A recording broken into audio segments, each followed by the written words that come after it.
Hello friends, welcome to SS biology classes. I am doctor Shiv Shankar Gautam. पिछली class में हमने cell membrane के बारे में पढ़ा था, ठीक है।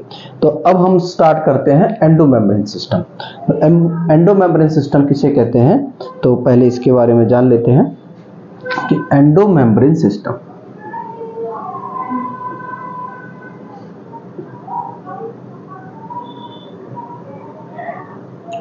इसको एंडोमेम्ब्रेन सिस्टम क्यों कहते हैं, क्योंकि ये मेम्ब्रेन से, सिंगल मेम्ब्रेन से बनी हुई स्ट्रक्चर्स हैं जो कि एक दूसरे से इंटरकनेक्टेड होती हैं और एक कोऑर्डिनेटेड मैनर से वर्क करती है, ठीक है ना। इसलिए हमको इनको एंडोमेम्ब्रेन सिस्टम कहते हैं। अब देखते हैं कि इसमें कौन कौन से ऑर्गेनल्स आते हैं। तो सबसे पहले देखते हैं endoplasmic reticulum. Plasmic reticulum. Second है गोल्गी बॉडी, या इसको गोल्गी अपरेटस भी कह सकते हैं, गोल्गी अपरेटस या गोल्गी कॉम्प्लेक्स भी बोलते हैं। अगला है लाइसोसोम, लाइसोसोम। और नेक्स्ट है वैक्यूल। तो ये इतने जो है ऑर्गेनल्स जो है वो एंडोमेम्ब्रेन सिस्टम के अंतर्गत आते हैं, ठीक है। तो अब हम एक एक करके इनकी स्टडी करते हैं कि ये कहाँ पे पाए जाते हैं, क्या स्ट्रक्चर है और इनके क्या फंक्शन है, ठीक है। तो सबसे पहले शुरुआत करते हैं एंडोप्लाज्मिक रेटिकुलम से। तो सबसे पहले ये देखते हैं कि एंडोप्लाज्मिक रेटिकुलम मिलती का, इसकी पोजीशन सेल के अंदर कहाँ पर होती है। तो आप जानते ही हो कि जो न्यूक्लियस होता है वो सेल के बीच में पाया जाता है और ये डबल मेम्ब्रेन होता है, पता है, ये न्यूक्लियर मेम्ब्रेन है, हाँ। और ये बीच बीच में जो हम स्पेस दिखा रहे हैं, पोर्स हैं, ये इनको न्यूक्लियर पोर्स बोलते हैं, ठीक है। और ये इसकी मेम्ब्रेन से, इसकी जो वॉल होती है मेम्ब्रेन से अटैच होता है, कौन, ईआर, इस तरह से लगी हुई होती है, हाँ। यहाँ कहीं इसकी उसमें लगी हुई होती है इसकी मेम्ब्रेन से, ठीक है। ये इसकी पोजीशन होती है। अब इसके स्ट्रक्चर के बारे में देखते हैं कि स्ट्रक्चर क्या होती है। तो स्ट्रक्चर में, हाँ, एक चीज और याद रखना कि कभी कभी पूछ लेता है इसकी डिस्कवरी किसने की थी, तो वो पोर्टर ने की थी, पोर्टर, साइंटिस्ट है पोर्टर, इन्होंने इसकी डिस्कवरी की थी। तो इसके अंदर कौन कौन सी स्ट्रक्चर्स आती हैं, इसमें पहला है सिस्टर्नी, सिस्टर्नी। सेकंड है वैक्यूल, वो sorry tubules, tubules. And third है वेसिकल्स, ठीक है। ये तीन तरह की संरचना इसके अंदर पाई जाती है, स्ट्रक्चर्स पाई जाती हैं। तो कैसे कैसे होती है, पहले देखते हैं सिस्टर्नी। तो सिस्टर्नी जो होती है वो ऐसे लॉन्ग फ्लैटेन स्ट्रक्चर होती है, सैक लाइक स्ट्रक्चर होती है, और ये एक दूसरे से इंटरकनेक्टेड होती है, एक दूसरे से जुड़ी हुई होती है, इंटरकनेक्टेड होती है, इस तरह से कहीं न कहीं एक दूसरे से वो जुड़ी हुई होती है, ठीक है ना, इस तरह से कहीं। और ये जो है ट्यूब्यूल्स जो होती हैं वो या तो ट्यूबुलर स्ट्रक्चर होगी या ब्रांच भी, अनब्रांच भी हो सकती है और ब्रांच भी हो सकती है। ट्यूबुलर स्ट्रक्चर होती है, जैसे ये इस ऐसे ऐसे हम देख सकते हैं, या ये ऐसे भी हो सकती है,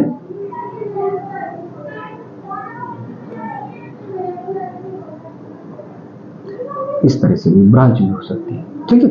और वेसिकल्स को देखें तो वेसिकल जो है ओवल शेप की सारी स्ट्रक्चर्स होती है, ठीक। अब इसमें हम देखते हैं, एक याद रखने वाली बात यह है कि जो एंडोप्लाज्मिक रेटिकुलम के अंदर वाली मेम्ब्रेन के अंदर जो स्पेस होता है उसको हम बोल देते हैं, इसीलिए स्पेस है बीच में, मेम्ब्रेन के बीच में, तो इसको ल्यूमिनर कंपार्टमेंट, इसको ल्यूमिनर कंपार्टमेंट बोलते हैं। और एक्स्ट्रा ईआर, मतलब ईआर मेम्ब्रेन के बाहर का जो स्पेस होता है उसको हम बोल सकते हैं एक्स्ट्रा ल्यूमिनर। जैसे इस तरह से इसमें बीच में जो है इसको एक्स्ट्रा ल्यूमिनर कंपार्टमेंट। ठीक, इसके बाद और इसमें याद रखने वाली बात ये है, ये तो स्ट्रक्चर्स के बारे में हो गया। ये फ्लैट लॉन्ग और ये पैरेलल पाई जाने वाली सैक लाइक स्ट्रक्चर्स हैं। ये ट्यूब्यूल ब्रांच या अनब्रांच भी हो सकती है और ये ओवल टाइप की होती है। ठीक है, अब इनके वर्क, इनका काम भी देख सकते हैं कि सिस्टर्नी में एक विशेष याद रखने वाली बात यह है कि इसमें राइबोसोम इसमें अटैच होते हैं, यानी एसोसिएटेड होते हैं राइबोसोम केवल इसमें। और इन दोनों में यानी कि ट्यूब्यूल्स और वेसिकल्स ये राइबोसोम फ्री होती हैं, राइबोसोम इनमें नहीं पाया जाता है, इसके अंदर राइबोसोम नहीं पाया जाता है। ठीक है, तो ये इसकी स्ट्रक्चर के बारे में हो गया। ठीक है, अब इसके बाद देखते हैं हम, अच्छा एक चीज और याद रखना कि जो राइबोसोम इसमें पाया जाता है तो इसका मतलब क्या है कि ये प्रोटीन सिंथेसिस में पार्ट करेगी, प्रोटीन सिंथेसिस में भाग लेगी, और इसके अंदर राइबोसोम नहीं मिलता है, लेकिन ये लिपिड और स्टीरॉयड के सिंथेसिस में पार्ट हिस्सेदारी अपना करते हैं। इसके बाद देखते हैं कि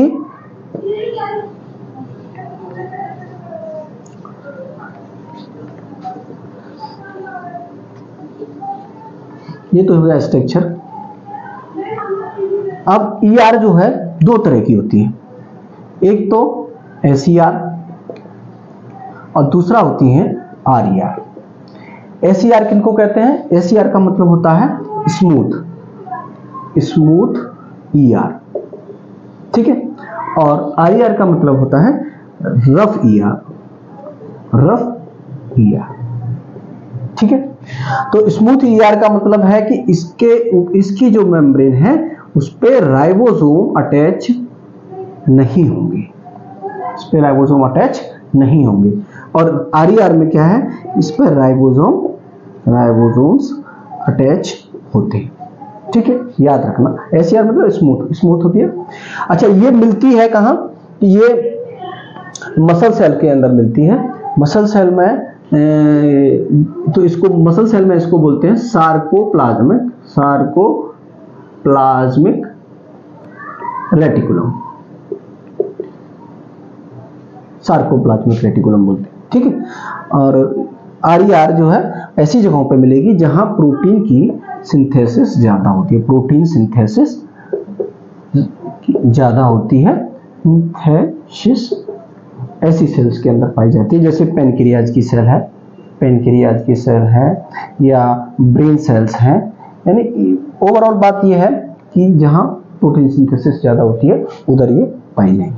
अब इनका एक एक करके वर्क देख लेते हैं। ये तो डिफरेंस हो गया कि एसईआर में और आरईआर में क्या डिफरेंस होता है। अब पहले देखते हैं हम कि एसईआर का क्या फंक्शन है, ये क्या रोल होता है इसके अंदर, ठीक है। तो एसईआर का देखो, फर्स्ट तो ये था कि ये लिपिड और स्टीरॉयड का सिंथेसिस करते हैं, लिपिड और स्टीरॉयड सिंथेसिस करते हैं, ठीक है। दूसरा इनका वर्क है डिटॉक्सिफिकेशन का, डिटॉक्सिफिकेशन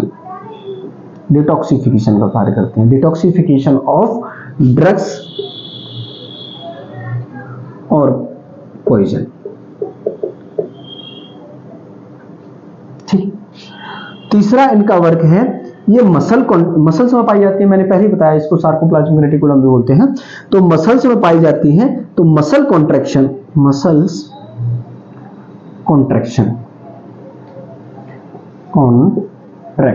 में ये रोल प्ले करती है, मसल कॉन्ट्रैक्शन में। और करती क्या है?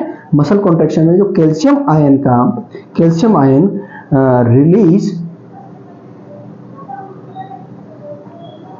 रिलीज एंड अपटेक का काम करते हैं। रिलीज और अपटेक, कैल्शियम आयन अंदर जाता है बाहर जाता है, इसी से मसल कॉन्ट्रैक्शन होता है, ये इसी पे काम करती है।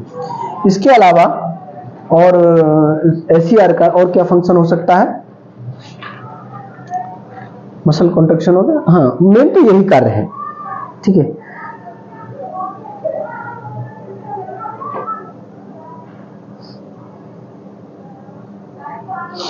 ठीक, इसके बाद देखते हैं आरईआर।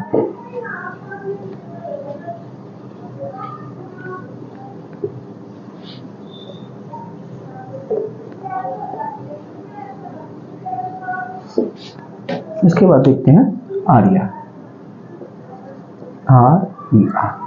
तो आरईआर में देखो क्या क्या फंक्शन है। आरईआर में एक तो राइबोसोम मिल रहा है ना, और राइबोसोम मिलेगा तो हाँ, एक बात और बता दूं, आरईआर में क्या मिलता है, राइबोसोम प्रेजेंट होते हैं, राइबोसोम प्रेजेंट होते हैं। और उसमें भी जैसे 80S राइबोसोम, 80S टाइप का राइबोसोम है, जिसमें जिसके क्या दो सब यूनिट होते हैं, एक तो 60S और एक 40S।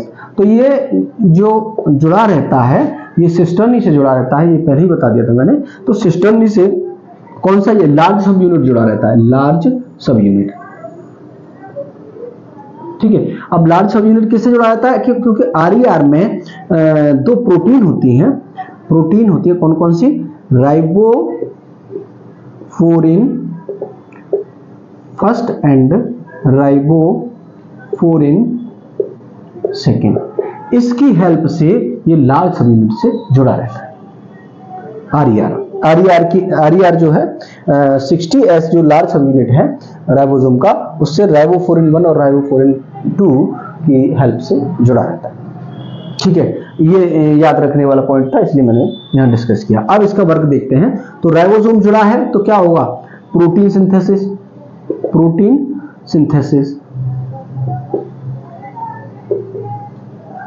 बनती है, स्ट्रक्चर बनती है, लाइसोसोम बनता है। और लाइसोसोम के अंदर क्या होता है, हाइड्रोलिटिक एंजाइम्स होते हैं, ठीक है, हाइड्रोलिटिक एंजाइम्स होते हैं। तो हाइड्रोलिटिक एंजाइम्स का फॉर्मेशन कौन करता है, ये आरईआर करता है। तो इसमें कह सकते हैं कि लाइसोसोमल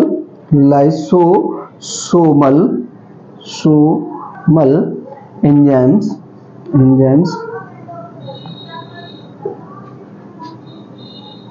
सिंथेसिस करता है, सिंथेसिस ऑफ लाइसोसोमल एंजाइम, ये भी एक इसका वर्क है। और इसके अलावा एक और वर्क है इसका कि ये आरईआर जो है, RER give rise to SER.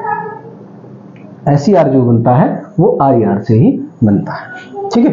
तो ये इंफॉर्मेशन हो गई एंडोप्लाज्मिक रेटिकुलम के बारे में। और अगर कुछ छूटा हो तो कमेंट करके पूछ सकते हैं, और बाकी का हम अपने आप ही जब क्वेश्चन प्रैक्टिस कराएंगे तो और भी डिस्कशन करेंगे इसके बारे में फर्दर, ठीक है। इसके बाद देखते हैं दूसरा जो ऑर्गन है एंडो मेम्ब्रेन सिस्टम का, वो है गोल्गी बॉडी या गोल्गी apparatus।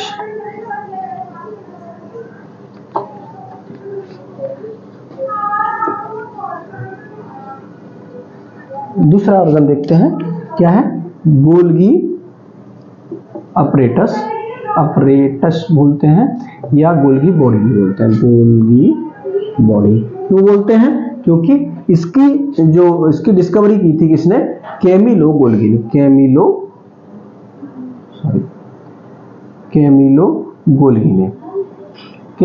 ने करी थी, इसलिए इसको गोल्गी बॉडी भी बोलते हैं, ठीक है।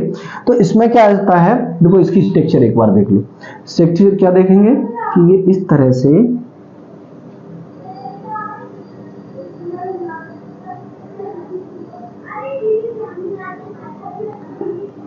से संरचनाएं होती हैं, और इसमें भी ये लगभग एसईआर की तरह रिजेंबल करती हैं। बताता हूं मैं इसमें क्या क्या होता है। देखो इस तरह की संरचना होती है, इसको हम कहते हैं गोल्गी बॉडी, ठीक है। अब इसमें भी वही संरचना होती है, क्या क्या, कि पहला होगा सिस्टर्नी, दूसरा होगा ट्यूब्यूल्स, तीसरा होगा वेसाइकल्स, और इसमें एक और होती है गोल्जियन वेसाइकल, एक्स्ट्रा एक और वैसे होती तो वेसिकल्स ही है, लेकिन वो थोड़ा लार्ज साइज की होती है, इसलिए इसको गोल्जियन वेसिकल कहा गया है। अलग से इसका वर्क फंक्शन बताएंगे। तो सिस्टर्नी हमने आपको बताया था, जैसा कि ER में बताया था, तो लगभग वही संरचनाएं हैं। ये भी जो है सेक लाइक लॉन्ग ट्यूबुलर सेक लाइक लॉन्ग संरचना है, जो कि एक दूसरे के ऊपर आखिर इसे स्टैक कहते हैं। क्या बोलते हैं इसको? स्टैक, ढेर जैसा होता है और इसको स्टैक बोलते हैं। और इस स्टैक में ये देखो ये जो है सिस्टर्नी है, ये 4 से 6 संख्या में होती है, ठीक है। और इसी के जो सरफेस वाले जो पॉइंट्स हैं उनसे ट्यूब्यूल का फॉर्मेशन होता है, और ट्यूब्यूल से बनती है वेसिकल्स, ठीक है। तो स्ट्रक्चर में तो कोई खास डिफरेंस नहीं है, ये वही स्ट्रक्चर है, ये ट्यूब लाइक स्ट्रक्चर है ना। और ये क्या है? ये ओवल स्ट्रक्चर है। और ये जो गोल्जियन बॉडी है ये थोड़ी ओवल स्ट्रक्चर तो है, लेकिन इससे साइज में बड़ी होती है, ठीक है ना।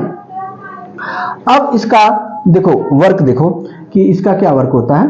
अच्छा, एक चीज और याद रखना कि इसका वर्क जो है मेन, मैंने एक उसमें बताया था जब मैं फैक्ट्री से इसको कंपेयर कर रहा था, कि उस फैक्ट्री के अंदर क्या होता है, जब प्रोडक्ट बनता है तो बनने के बाद क्या उसकी प्रोसेसिंग होती है, फिर पैकेजिंग होती है और उसके बाद ट्रांसफर होता है। तो इसका जो मेन वर्क है वो यही है।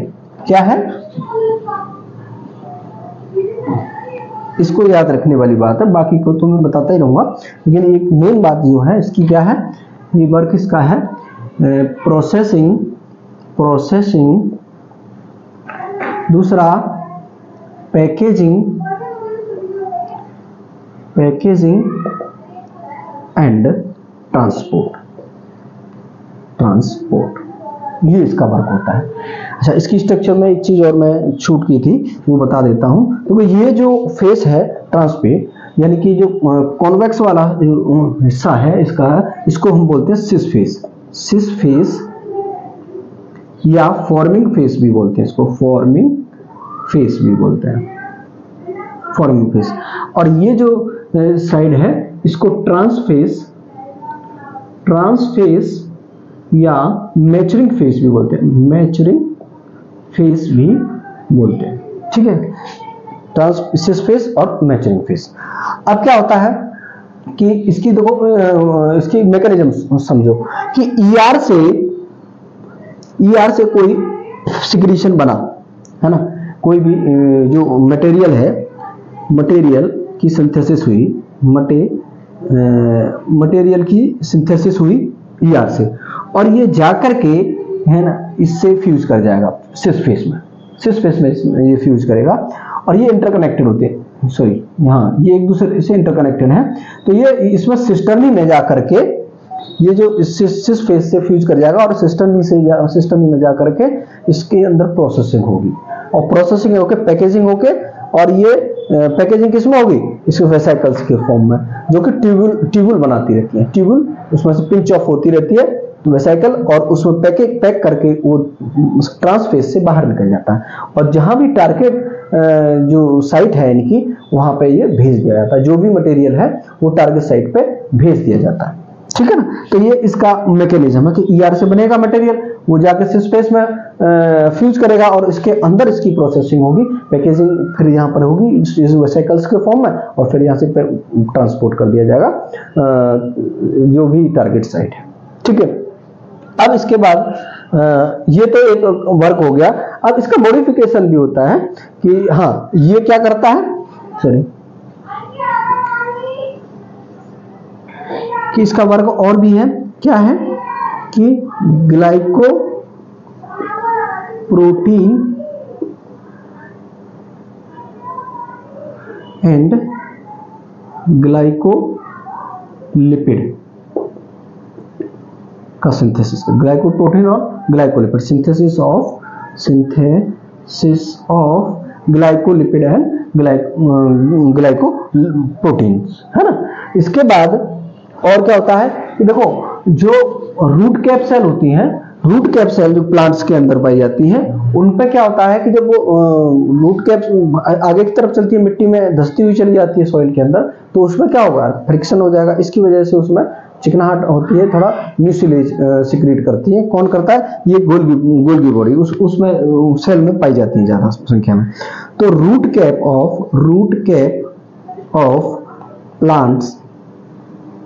ऑफ प्लांट्स में ये म्यूसिलेज सिक्रीशन का काम करती है। म्यूसिलेज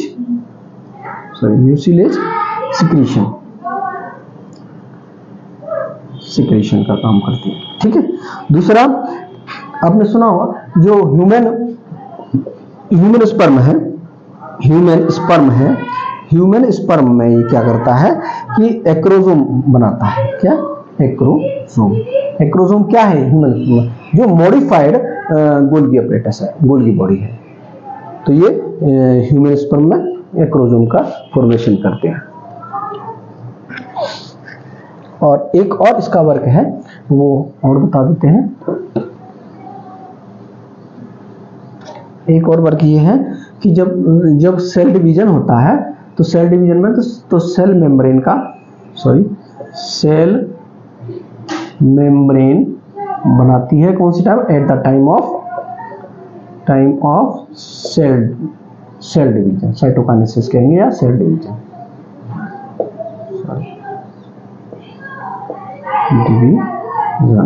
सेल डिवीजन या साइटोकाइनेसिस भी बोलते, साइटोकाइनेसिस के टाइम।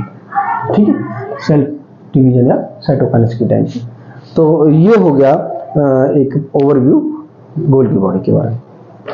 ठीक है, इसके आगे का 2 पार्ट और रह गया है, एक तो लाइसोसोम और वैक्यूल्स, तो वो नेक्स्ट क्लास में पढ़ते हैं। Thank you.